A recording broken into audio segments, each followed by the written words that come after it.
Hello everyone, আবারও একটা নতুন মিনি ব্লগ নিয়ে চলে এসেছি। আর বাবা সকালবেলা এখানে মাছ এনেছিল, চিংড়ি মাছ এনেছিল। মা সেটাই শিখিয়ে দিচ্ছিল যে কিভাবে মাছটাকে ছাড়াতে হয়। তো সেটা শিখে নেওয়ার পর আমি মাছগুলোকে একটু ছাড়িয়ে নিলাম।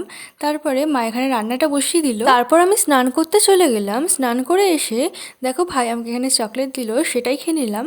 আর দুপুর হতেই আমি লাঞ্চ করে নিয়েছিলাম। লাঞ্চ করে নেওয়ার পর এখানে আমি পড়তে বসেছিলাম।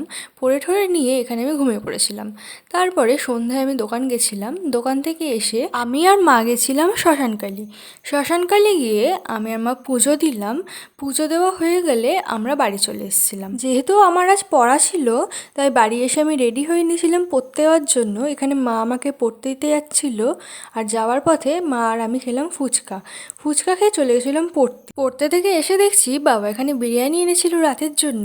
সেটা দিয়ে ডিনারটা শেষ করলাম। আজ মিনি ব্লগটা এখানেই শেষ করছি। দেখা হবে পরে একটা মিনি ব্লগে। ততক্ষণ তোমরা ভালো থেকো, সুস্থ থেকো, টাটা।